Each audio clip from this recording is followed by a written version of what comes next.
Hi Divya, it's lovely to have you back with us again. Hi, Arena. Wonderful to see you again.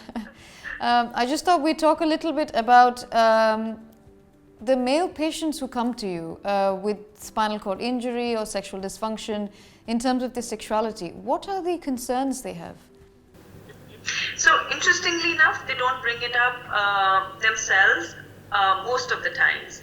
But when somebody comes into my office, I make sure I explore sexuality with them and say that it is something which gets affected after a spinal cord injury and how they feel about it. So that's when their questions start, and those questions can range from, can I have an orgasm? Can I have kids? Can I have an erection? That's the number one question that they always have, because as is traditional sexual functioning focused on penetration and intercourse, that's one big question they have. And if they're unable to have an erection, what are the options? How can they go about having kids? Will they satisfy their partner? What precautions they need to take? How does bladder and bowel get affected? So a lot of questions, positioning, a lot of questions then start coming up, and then of course it's just easy to take on from there. Okay. And in terms of the partners of patients, so with a female patient and the male partner, how do they interact with you at all, and do they have any concerns? Is it difficult to get through to them? What are your thoughts on that?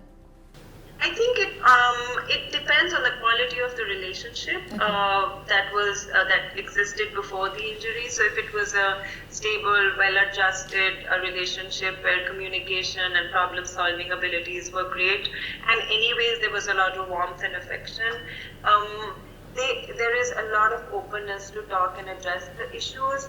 But where sexual functioning was a high emotional need, and the male partner is struggling because of his wife's or partner's injury, that often becomes a little uphill task to try and have them redefine sexuality and work it out.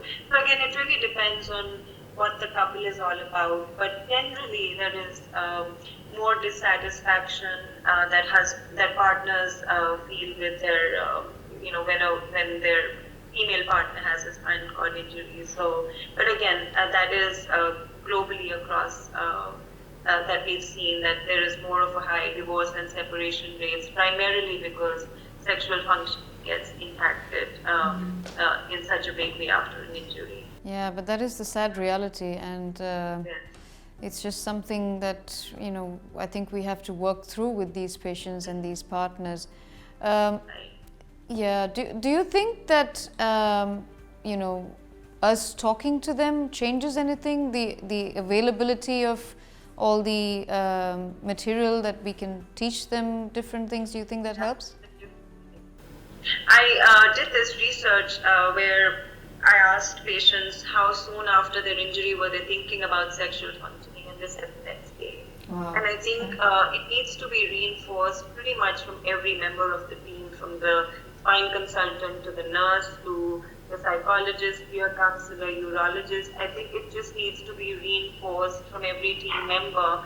It has to be, of course, dealt with a lot of sensitivity and empathy, True. and given sound, good expert advice. Yeah. So I think yes, because they may not be psychologically ready to take in the information that early on when they're dealing with so many changes to their lives after the injury. But at some point, and especially in a country like India where they may not have access to resources later on, I think it's important to have them connect with peers, to know who to call later when they go back home saying, how do I function now? So I think there needs to be that contact and availability that has to be established. Yeah, that is true, and I'm glad you've shed light on this today, Divya. Thank you very much. I hope this does help all those who are viewing our video. Thank you very much.